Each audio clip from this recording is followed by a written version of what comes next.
अस्सलाम वालेकुम viewers, welcome back to Usma Rizwan kitchen. आज मैं बना रही हूँ ढाबा स्टाइल तवा दाल माश। मेरे कहने पे एक दफ़ा लाजमी ट्राई कीजिएगा। वीडियो को लाइक करें।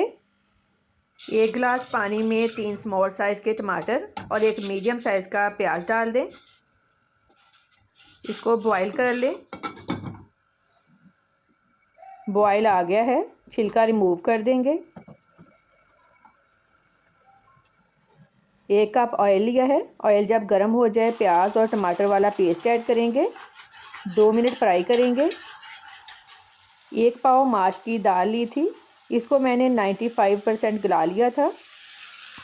मिक्स कर लेंगे। मिक्स करके 2 टेबलस्पून लहसुन अदरक पेस्ट ऐड करेंगे। 3 मिनट फ्राई करेंगे। अब इसमें स्पाइसेस ऐड करेंगे। नमक 1 टीस्पून या फिर टेस्ट के मुताबिक, लाल मिर्च पाउडर 1 टीस्पून, धनिया पाउडर 1 टीस्पून, 2 सब्ज़ मिर्चें बारीक कटी हुई। मिक्स कर लेंगे।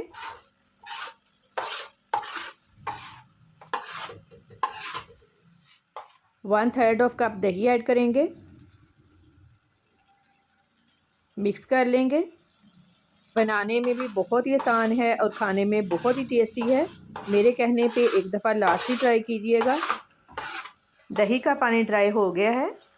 हस्बे ज़रूरत सब्ज़ मिर्चें और 1 टीस्पून गरम मसाला पाउडर ऐड करें। अच्छी तरह से फ्राई करेंगे ताकि ऑयल ऊपर आ जाए।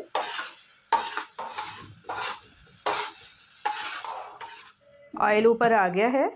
अब इसमें लंबाई में कटी अदरक और फ्रेश धनिया डाल दें।